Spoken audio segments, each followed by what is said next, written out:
할렐루야. 주의 이름을 찬양합니다. 오늘 선포된 말씀이 여러분 각 사람에게 꼭 필요한 은혜가 될 줄로 믿습니다. 오늘 말씀의 제목은 잔치에서 섬기는 사람들, 두 번째 시간입니다.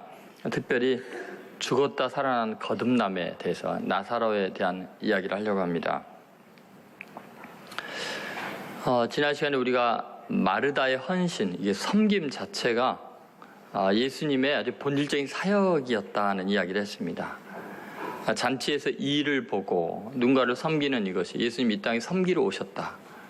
그리고 우리도 그리스도를 닮아서 섬기는 삶을 살아야 할 것들에 대한 이야기를 나눴습니다. 오늘은 그의 동생 이 나사로가 죽었다가 살아났는데 이것이 예수님을 위한 잔치에 어떤 의미가 있고 복음의 본질적인 것, 우리 신앙에 대해서 무엇을 말하고 있는가를 같이 살펴보려고 합니다. 미국의 신학자이면서 침례교 목사이고 사회학 박사인 분이 있습니다. 이분이 토니 캄펄로라는 목사님이신데 이분이 사회학자로서 이런 조사를 해봤습니다. 95세 이상이 되는 50명의 노인에게 설문을 조사하게 됩니다.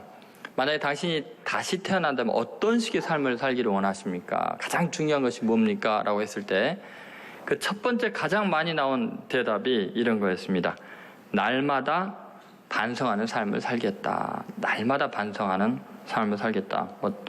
두 번째는 용기 있는 삶을 살겠다. 세 번째는 죽은 후에도 남을 만한 일을 하며 살겠다. 이런 게 나옵니다. 근데 신기하게도 첫 번째가 날마다 반성하며 살겠다는데 여러분 반성한다는 게 뭘까요? 일기 쓰는 걸까요? 돌아보면서 후회하는 걸까요? 도대체 날마다 반성한다는 것은 이 95세 이상 되신 분들이 인생을 살면서 깨우친 가장 중요한 이야기인데 이게 뭘까요? 예를 들어서 매트릭스라는 영화에 모피어스가 이런 말을 합니다. 길을 아는 것과 길을 걸어가는 것은 차이가 있다. 여러분 많은 사람들이 자기가 잘못된 길을 가고 있다고 알고 뉘우치고 후회하는 것과 그걸 돌이켜서 바른 길로 가는 것은 별개입니다. 너무나 많은 그리스도인들이 내가 잘못했습니다. 반성하고 회개합니다 하면서 그 자리에 그냥 머물러 있는 거예요. 그건 회개가 아닙니다. 길을 아는 게 아니라 길을 걸어가야죠. 그 죽음의 자리에서 벗어나와서 새 사람이 되어야죠. 분명한 변화가 없이는 진정한 의미의 회개가 될 수 없고 새로운 사람이 됐다는 것을 인정하기가 어렵습니다. 오늘 본문에 나오는 이 나사로를 보면요, 삶의 질이 완전히 바뀐 사람이 됩니다. 너무나 많은 사람들이 나사로 까닭에 예수를 믿게 되고 나사로의 존재 자체가 어마어마한 영향력 있는 존재로 바뀌게 되죠. 나사로가 거듭나기 전에는, 다시 죽은 자 가운데 살아나기 전에는 나사로의 존재가 다른 사람들에게 특별한 의미가 있는 것이 아닙니다. 가족에게만 가장으로서 중요한 의미가 있었겠죠. 근데 나사로가 도대체 어떤 일을 했길래 나사로 까닭에 수많은 사람들이 예수님을 믿게 되었을까요? 또 이 잔치는 나사로가 빠지면 잔치가 되지를 않죠. 예수를 위한 잔치에 뭐 때문에 예수님을 위해서 잔치를 하는지 모를 거 아니에요. 그런데 나사로가 죽었는데 그걸 예수님이 살렸기 때문에 예수님을 위한 잔치가 가능한 거죠. 그러니까 나사로 까닭에 가능합니다. 나사로가 지금 잔치에서 뭐 하고 있느냐? 오늘 본문 보시면 2절에 보면 뭐 하고 있죠? 나사로는 예수와 함께 앉은 자 중에 있더라. 여러분 잔치가 벌어지고 땀 흘려서 수고하고 애쓰는 사람들이 있는데 이렇게 그냥 가만히 앉아만 있어도 되는 겁니까? 예수님과 함께 앉은 자 중에 있더라. 그럼에도 불구하고 그 잔치에서 가장 영향력 있게 사람들을 예수님께로 돌아오게 하는 사람은 나사로이지요. 왜요? 오늘 본문에도 보면은 수많은 사람들이 나사로 때문에 예수님 믿는다고 11절에 나와 있죠. 나사로 까닭에 예수를 믿습니다. 도대체 나사로에게 무슨 일이 있는 걸까요? 어떻게 하면 이렇게 예수님을 위한 위대한 생애로 바꿀 수가 있을까요? 여러분도 그래요? 여러분 때문에 예수 믿는 사람이 많아요? 아무개 권사 때문에 예수를 믿었다. 아무개 장로 때문에, 아무개 집사 때문에 예수를 믿었더라. 수많은 사람들이 믿었다. 이게 나오냐고요. 나사로는 그랬는데 왜 우리는 안 그럴까요? 나사로는 가만히 앉아만 있어도 그런데 우리는 뛰어다녀도 안 되는 이유가 뭘까요? 몇 가지 아주 중요한 신앙의 본질적인 문제가 있기 때문에 그렇습니다. 그러니까 첫 번째 우리가 생각할 것은 죄악된 자아가 죽은 사람이라는 거죠. 나사로의 특징은 뭐냐면 죽었던 경험이 있던 사람입니다. 죽은 자 가운데 있었던 사람입니다. 자, 오늘 본문 1절을 잘 보시면 나사로가 어떤 사람이었는지가 나와 있습니다. 1절 말씀 같이 한번 읽어보겠습니다. 6월절 엿새 전에 예수께서 베다니에 이르시니 이것은 예수께서 죽은 자 가운데서 살리신 나사로가 있는 곳이라. 자, 나사로는 원래 어디에 있던 사람이에요? 죽은 자 가운데 있는 사람이에요. 그러니까 죽었던 경험이 있는 건데요. 어느 정도로 죽었어요? 네? 이 요한복음 11장에 보면은 예수님께서 이제 베다니에 와서 나사로를 만나자니까 이미 죽었습니다 그러잖아요. 무덤에 가서 돌을 옮겨 놓으라 그러시죠, 예수님이. 그러니까 그 누이들이 뭐라 그래요? 이미 죽은 지 나흘이나 되었습니다. 썩어서 뭐라 그래요? 냄새가 나나이다. 가장 사랑하는 가족들이 누이들마저도 썩어서 냄새가 났다고 많이 죽음을 선포하고 선언하고, 그리고 그 사회에서는 완전히 격리될 정도로 죽은 자로, 썩은 자로, 냄새나는 자로 낙인이 찍힌 자입니다. 그래서 죽은 자 가운데서 살리신이라고 표현되어 있는 거예요. 죽은 자 가운데 있었던 사람입니다. 여러분, 정말 중요한 게 뭔가 우리가 자기 자신에 대한 인식이 죽은 자 가운데 있었던 자라는, 아니 지금 썩은 냄새가 나는 존재라는 자기 자신에 대한 전적인 타락을 인정하기 전까지는 많은 사람을 예수께 돌아오게 할 수가 없습니다.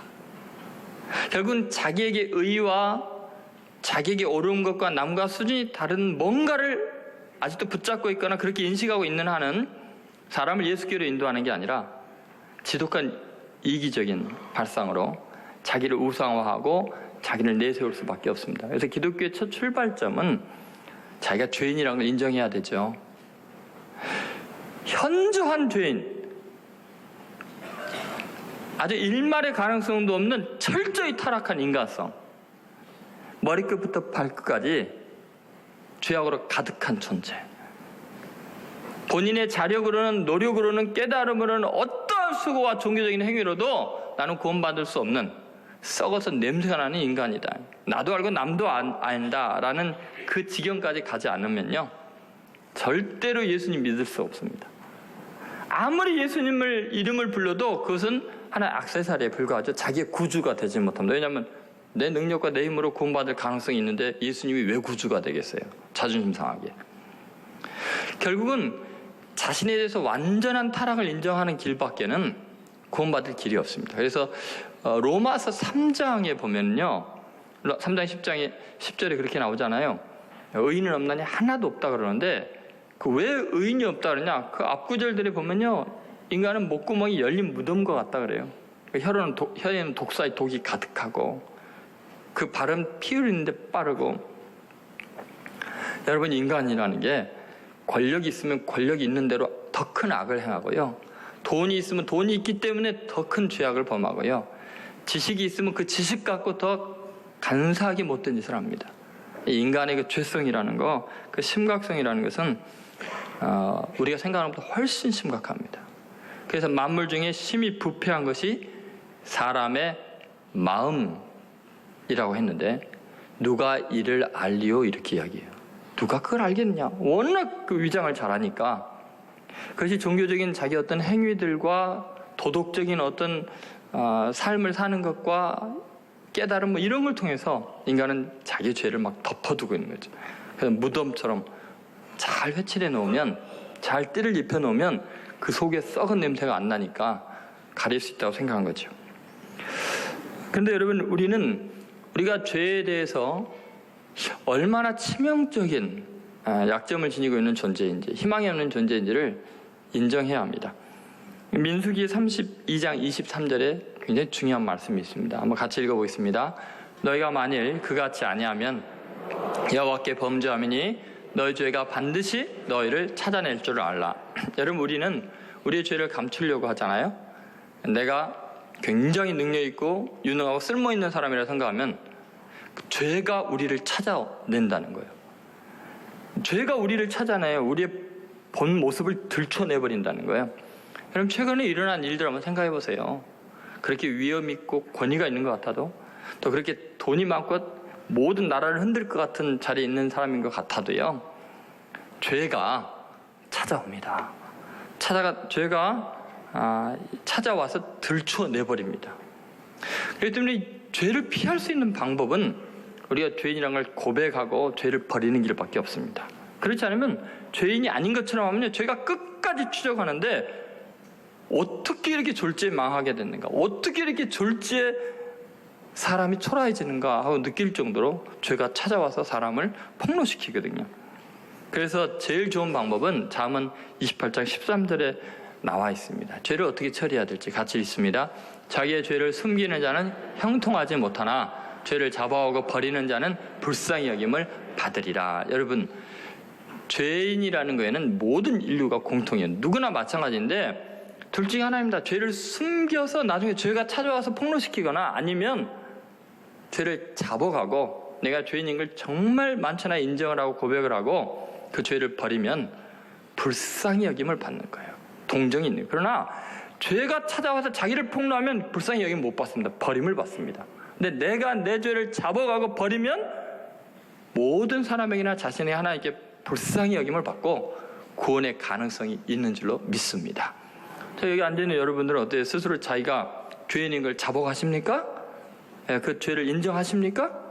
그리고 얼마나 타락했는지, 그리스도께서 날 위해 죽지 않으면 나는 희망이 없다는 것을, 완전한 타락을 인정하십니까? 인정 안 하는 거죠? 아멘 안 하시는 거 보니까. 원래 습관적으로 안 하는 겁니까? 이거 인정할 수 없다는 겁니까? 우리에게는 도대체 아멘 안 하기 때문에 제가 알 수가 없어요. 근데 여러분, 만약에 진정한 의미에서 자신의 죄에 대한 그 성찰과 통곡과 깨달음이 없다면 정말 죄송합니다만 아직 크리스찬이 아닙니다. 아니, 크리스찬 되는 게 불가능합니다. 영영 구원 못 받습니다. 왜냐하면 예수님은 의인을 부르러 왔어요? 죄인을 부르러 왔어요? 죄인을 불러서 구원하려고 오셨거든요. 그러니까 자신의 죄에 대한 처절한 통감이 없으면 인간은 교만할 수밖에 없고요, 하나님을 대적할 수밖에 없습니다. 그래서 그게 중요합니다. 여러분, 죄가요, 비기독교인들이 말하는 식으로 윤리적이나 도덕적인 어떤 품행의 문제라고 생각하시면 안 됩니다. 근본적으로 하나님 없다고 생각하는 것과 하나님보다 더 사랑하는 게 있다고 생각하는 것과 내가 죄인이 아니라고 생각하는 것 자체가 죄의 근본적인 뿌리입니다. 결국 내가 죄인이라는 걸 인정하는 순간 죄에서 우리는 자유로워집니다. 희망이 생기고 있다는 거죠. 그런데 이 나사로 같은 경우는요, 뭐 썩어서 냄새가 나는 지경까지 갔고 이미 죽은 자였기 때문에 더 이상 부인할 방법이 없는 거예요. 나는 썩어 냄새가 났던 사람입니다. 그 인정이 우리를 구원하게 하는 하나님의 은혜의 가장 중요한 요소이죠. 여러분, 이 시대의 아픔과 비극은 어디서 오냐면 인간이 자기의 죄성을 몰라서 서운해하고 섭섭해하고 삐지는 거죠. 나는 남과 다르다고 생각하니까 교만해서 정죄하고 판단하는 거죠. 여러분, 꼭 나는 정말 주님 앞에서 죄인입니다, 그렇게 겸비하게 낮아지는 그런 성도들 되시기를 주의 이름으로 소원합니다. 두 번째, 나사로의 특징은 뭐냐면 예수님 때문에 거듭난 사람입니다. 그냥 썩어서 냄새가 나는 자로 있는 게 아니라 예수님 때문에 살아나는, 거듭나는 경험을 한 사람입니다. 여러분, 가만히 생각해 보면은 나사로에게 있어서 나사로가 살 수 있는 방법은 나사로 자신에게는 아무것도 없습니다. 여러분 생각 어떠세요? 무덤에 썩어서 냄새나는 그 나사로가 살 수 있는 방법은 뭘까요? 나사로가 열심히 기도를 하면 살 수 있을까요? 썩어서 냄새가 나는 존재가 돌을 닦고 노력을 할 수가 있을까요? 여러분, 이미 죽어있는 존재는 그 어떤 노력 자체도 의미가 없고 불가능합니다. 예를 들어서 나사로에게 이렇게 여러분이 말한다고 생각해봐요. 나사로야, 일어나서 너가 두 발짝만 걸어오면 살려줄게. 이게 말이 안 되는 소리예요. 그죠? 이미 허물과 죄로 죽은 자는 한 발짝도 움직일 수가 없습니다. 자기 자신이 자기를 구원할 수 있는 어떤 가능성도 없습니다. 그럼 나사로가 살아날 수 있는 건 뭐 때문에 살아난 거예요? 어떻게 해서 썩어서 냄새나는 사람이 살아났죠? 그게 가능해요? 어떻게 가능했어요? 예? 요한복음 11장을 안 읽어보셨어요? 여러분, 예수님께서 그러잖아요. 돌을 옮겨 놓으라 하고 썩어서 냄새가 나다 하니까는 예수님께서 어떻게 살렸어요? 나사로야 나오너라 하고 말씀하셨어요. 그랬더니 이 시체가, 썩은 냄새가 나던 그 시체가 수족을 동인 채로 벌떡 일어나서 뭐 강시처럼 톡톡톡 튀어나왔는지 어떻게 이제 나왔어요. 그럼 여러분이 나사로가 살게 되는데 결정적인 것은 나사로에게 아무것도 없었어요. 전적으로 예수님의 말씀의 능력이었어요. 예수님의 은혜였어요. 예수님의 생명의 능력으로 그가 살아나게 된 줄로 믿습니다. 그러니까 나사로에게 자격이 있는 것도 아니에요. 그냥 예수님의 말씀이었어요. 예수님의 은혜였어요. 여러분, 이게 중요합니다. 하나님의 말씀은 무에서 유를 창조하죠. 빛이 있으라면 빛이 있을 수밖에 없어요. 그런데 여러분, 빛이 어둠 가운데 비치는 것과 무에서 유가 창조되는 것과 죽은 나사로가 살아나는 것은 동일한 말씀인 것 같지만 전혀 다른 차원에서 원리가 작용합니다. 왜 그러냐? 여러분, 사람이 죽는 것은 죄의 결과예요. 죄의 삭은 사망이기 때문에 모든 인간은 죽을 수밖에 없거든요. 그럼 그 죄의 값으로 죽는데 만약에 그 나사로를 죄값을 치르지 않고 살리게 되면 그건 하나님의 창조의 원리와 하나님의 공의와 율법이 파괴가 되는 거예요. 세상이 엉망이 되는 거예요. 여러분, 죄인인 나사로가 죄값을 치르고 죽었는데 그 아무 상관없이 그냥 말씀으로 살려줘 버리면 나사로가 지은 죄는 어떻게 하라고요? 공의가 어디 있어요? 그 죄 형벌을 받아야 되는데 그 죄 형벌을 면하게 해버리면 어떻게 되는 거예요? 여러분, 나사로가 살게 되는 것은요, 죄값을 치루어야 돼요. 그가 소생하기 위해서 나사로 대신 누가 죽어야 돼요.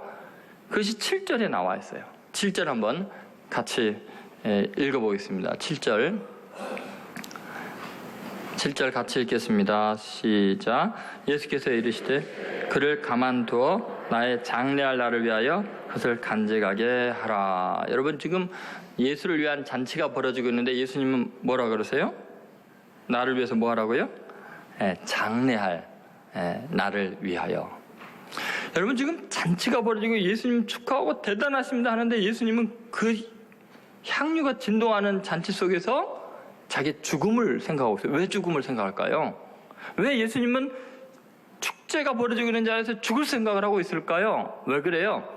나사로가 살아난 순간 예수님은 죽어야 되는 거예요. 나사로의 죄값을 예수님이 대신해서 예수님이 나사로 대신 죽어야 되는 거예요. 그러니까 예수님이 나사로 살리면서 자기가 십자가에 죽을 생각을 하고 있는 거예요. 그 죄값을 내가 치를 테니까 하나님 살려주십시오. 그래서 장례식 이야기를 잔치 속에서 하고 있는 거예요. 예수님은 십자가를 보고 있는 거예요. 다시 말해서 나사로야 나오너라 하는 순간에 나는 십자가에 죽겠습니다. 나사로 대신 죽겠습니다. 이 이야기를 한 거예요. 그 십자가의 보혈의 능력이 나사로의 죄를 완전히 사했기 때문에 사망의 권세가 그를 붙잡을 수가 없고 풀어놓아서 자유케 할 수밖에 없었던 거예요. 왜냐하면 예수님이 대신 죽을 거니까. 보배는 피를 흘릴 거니까. 그래서 예수님이 장례식 이야기를 갑자기 잔치 속에서 하신 거죠. 여러분, 우리들이 꼭 기억해야 될 것이 있습니다. 우리가 모든 죄에서 완벽한 용서를 받는 것은 죄값을 완벽하게 처리했기 때문이에요. 그래서 예수님께서 나의 죄를 위해서 그동안 내가 지은 죄들, 남이 모르는 죄까지, 알고 있는 죄까지, 씻을 수 없는 죄까지 완벽하게 그 죄의 값을 치르고 대신 지옥의 형벌을 받으셨기 때문에, 예수님이 당했기 때문에 우리가 자유를 얻을 수 있다는 것을 잊지 않아야 돼요. 근데 이것이 얼마나 사람을 자유케 하느냐면요, 예를 들면 사도 바울 같은 사람은요, 그가 사울이었을 때 스데반을 돌로 쳐 죽이고 예수 믿는 사람, 죄 없는 사람 감옥에 쳐넣고 얼마나 악을 행했는지 몰라요. 그런데 그가 완전한 죄사함을 받고 복음의 증인으로 인생이 거듭날 수 있었던 것은 예수님의 죽으심이 자기의 죄 때문인 걸 깨달고 나서요. 갈라디아서 2장 20절에 보면 예수님과 함께 자기 자신이 십자가에 죽고 예수님이 자기 안에 산다고 고백하죠. 같이 읽어보겠습니다. 내가 그리스도와 함께 십자가에 못 박혔나니 그런즉 이제는 내가 사는 것이 아니요 오직 내 안에 그리스도께서 사신 것이라. 이제 내가 육체 가운데 사는 것은 나를 사랑하사 나를 위하여 자기 자신을 버리신 하나님의 아들을 믿는 믿음 안에서 사는 것이냐. 자, 내가 사는 것은 왜 사는 거예요? 나를 사랑하사 나를 위해서 자기 자신을 버리신 하나님의 아들을 믿는 믿음으로 사는 거다. 여러분, 지금 나사로가 사는 것은 누구 때문이에요? 나사로를 위해서 자신을 버리신 하나님의 아들, 그 분 때문에 사는 거예요. 여러분 믿습니까? 지금 여기 앉아있는 여러분, 지나간 날에 죄가 여러분을 붙잡고 있고 여러분 힘들게 하고 있어도요, 예수님이 여러분을 위해서 십자가에 피 흘려 죽으시고 그 영생의 존재가 죽음을 맛보면서 우리의 죄값을 치른 그것은요, 그건 어떤 어둠의 세력도 율법의 원칙도 붙잡을 수가 없어요. 그러니까 나사로를 붙잡을 수가 없으니까 나사로가 꽁충충 튀어나오는 거예요. 사망의 세력에서 권세부터 완전히 벗어난 줄로 믿습니다. 시카고에서 세계 종교 지도자 회의가 열리고 있었어요. 인류 구원의 문제에 대해서 어떻게 사람을 구원할 것인가. 그러니까 각 종교들이 다 모인 거죠.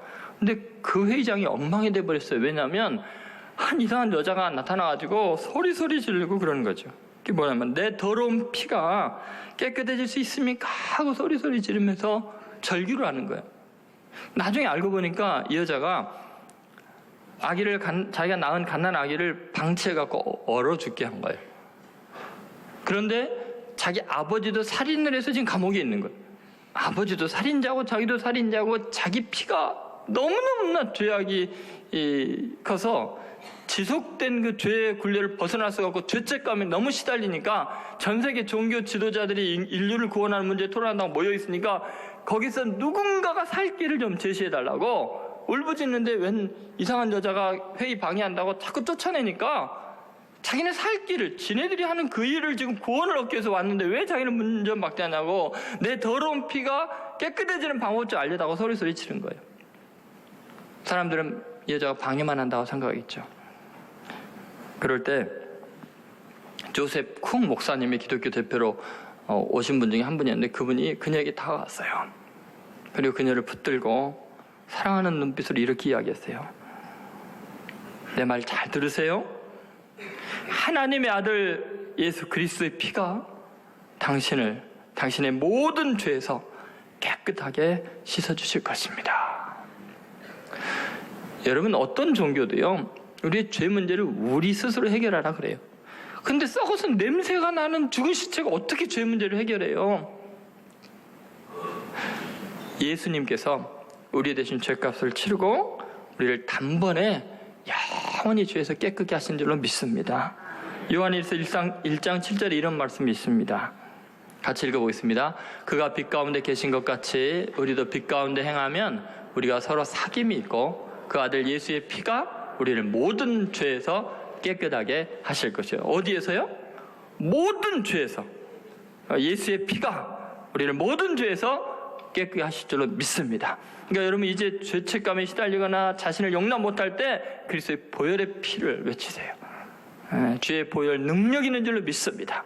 모든 죄에서 깨끗게 하실 줄로 믿습니다. 여러분, 이것이 바로 우리 그리스도인들이 예수님 때문에 새롭게 태어났다는 거예요. 예수님 때문에 거듭난 사람. 그래서 나사로는 예수님께 영광을 돌릴 수가 있었던 거죠. 세 번째 우리가 생각할 것은 나사로는요, 예수님의 증인이 된 사람입니다. 한번 따라서 예수님의 증인이 된 사람. 생각해보면 저는 성경에 나오는 모든 인물 중에 가장 불쌍한 사람 중에 한 명이 나사로라고 생각을 해요. 왜 그러냐면 제가 겁이 많거든요. 저는 죽음 이후는 확실히 영생을 믿는데 죽는 과정이 무섭거든요. 얼마나 아프겠어요. 죽음의 문턱을 넘는 게 얼마나 고통스럽겠어요. 그런데 이 나사로는 그걸 2번 겪어야 되니 한 번 힘들게 죽었는데 예수님이 다시 깨워넣는 바람에 다시 또 언젠가 죽었을까요? 지금 나사로가 살아있지 않잖아요. 그럼 여러분 생각해 보세요. 나사로가 왜 다시 살아났을까요? 도대체 예수님은 그냥 죽은 이후에 천국으로 바로 데려가시면 되지, 그 죄 용서한 대로 그냥 하면 되지, 왜 소생시켜놨을까요? 여러분, 그 거듭남에는 하나님의 목적이 있습니다. 그 인생의 위대한 가치를 실현하기 위해서요. 여러분, 나사로는요, 다시 소생했을 때는 이전의 삶과는 완전히 다릅니다. 예전에 나사로라는 존재는 먹고 살기 위해서고 성공하기 위해서고 어떻게든지 누이들을 돌보기 위해서고 세상적인 어떤 성취를 위해 살았겠지만, 나사로가 죽은 가운데 살아나고부터는요, 나사로 존재 자체가 예수님의 증인이 되어버립니다. 예수님 메시아이고 구주이고 전능하신 하나님인 굉장히 중요한 증거가 되기 때문에 나사로의 존재 자체가 예수를 거절하는, 믿지 않으려고 하는 세계에는 너무너무나 부담스러운 존재가 되어버린 거예요. 사도 바울이라는 존재가 살아있었던 이유가 뭐냐? 그 바울이라는 존재 자체가 유대인들에게, 예수를 핍박했던 사람들에게는 회개거리가 되는 거예요. 예수님이 하나님이시구나, 이걸 입증하기 때문에 그렇습니다. 여러분, 우리가 예수님을 믿고 회개하고 새 사람이 됐고 영생을 얻었는데 왜 아직도 살아있냐? 바로 하늘나라 안 데려간 이유는 여러분의 존재가 예수님의 증인이기 때문에 그렇습니다.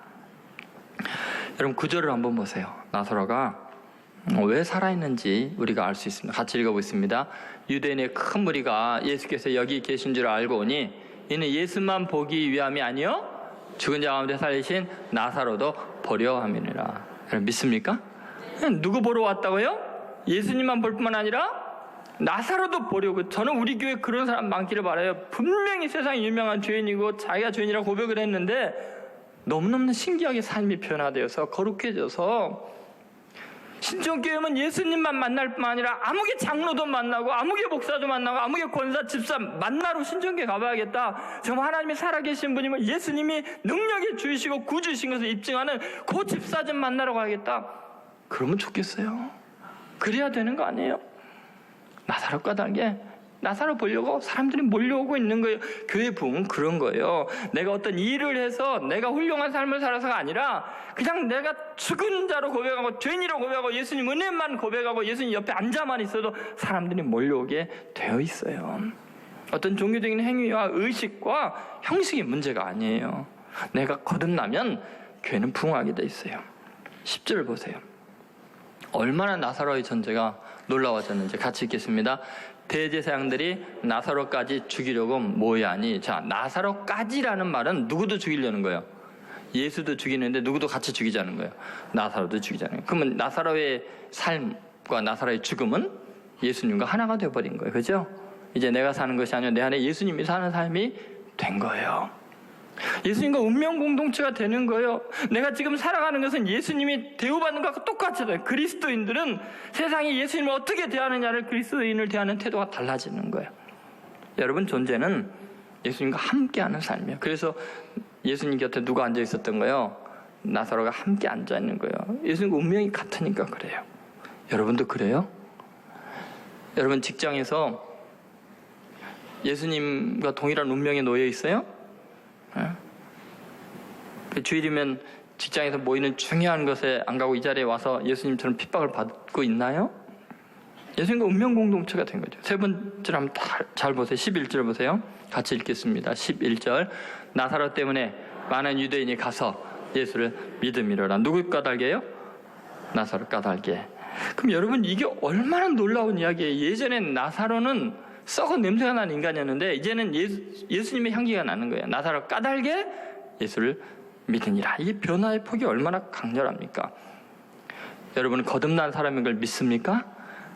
이제 여러분 때문에 누군가 예수를 믿을 수도 있고 영영 예수를 안 믿을 수도 있어요. 여러분이 교회 교인이라는 거 한 가지만으로, 여러분이 세례받았다는 거 한 가지만으로 여러분은 세상에 지옥의 문을 열어놓을 수도 있고 그걸 닫을 수도 있어요. 천국의 문을 열 수도 있고 천국을 닫을 수도 있어요. 그래서 베드로가 예수를 주는 그리스도 살아계신 하나님의 아들이라고 고백했을 때 예수님께서 천국 열쇠를 주는 거예요. 너가 열면 닫을 자가 없고 닫으면 열 자가 없다는 거예요. 너 모습이, 너의 삶이 사람을 지옥으로도 인도할 수 있고 천국으로 인도할 수 있고, 너 때문에 예수 믿게 할 수도 있고 믿지 않게 할 수도 있고. 여러분, 제발 부탁드리건데 거듭나고 영생을 얻고 나서 예수님을 닮아가는 삶을 살아가지 않고 여전히 이기적이고 여전히 교만하면요, 그것은 세상의 재앙이 되는 겁니다. 재앙이. 어떻게 자아가 아직도 죽지 않고 예수는 믿는다고 하면서 교인이라고 하면서 교회 직분에 있으면서 세속적인 죄악에 빠져서 여전히 그렇게 살아가고 거듭나지 않으면요, 정말 세상이 재앙이 됩니다. 여러분, 우리 모두는 끊임없이 하나님께서 우리가 거듭나기를 원하시는 그 하나님의 간절함을 바라봐야 됩니다. 다시 말해서 여러분, 예수님을 믿고 영접한 이후에요, 날마다 죽어야 돼요. 날마다 십자가에 나를 못 박고 바울처럼 날마다 예수님만 살고 예수님 닮아가는 삶이 되도록 노력을 하셔야 돼요. 세속적인 냄새 그대로 풍기면 안 돼요.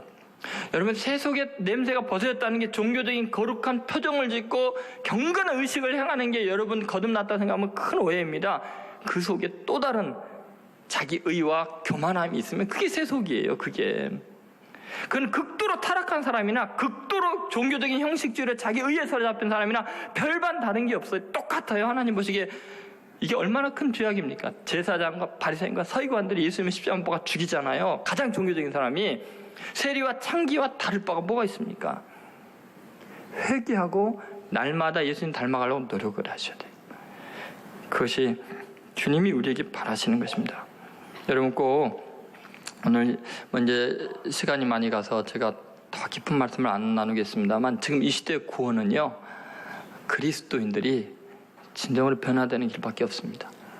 정말 겸손하게 자신의 죄를 잡아가는 길밖에 없습니다. 누구의 죄, 누구 때문이라고 말하기 전에요, 우리가 예수님 닮지 않아서 그래요. 우리가 정말 빛이 되고 소금이 안 돼서 그런 거죠. 정말 거듭남이 없는, 너무나 세속화되었기 때문이죠. 부디 하나님께서 우리에게 긍휼을 베푸시고 이 민족을 불쌍히 여기셔서 광화문 거리나 어서 전 도시에서 모이는 그것이 백성이 함께 참여하는, 같이 눈물을 흘리고 회개하고 내 죄라고 고백하는 그런 역사들이 있었으면 좋겠어요. 그것만이 살 길입니다. 꼭 그렇게 함께 새로워지고 거듭나고, 나사로처럼 우리의 존재 자체가 하나님의 살아계심, 예수 그리스도의 구속의 은혜를 증거하는 많은 사람이 예수를 믿게 되는 그런 삶이 되기를 주의 이름으로 축원드립니다.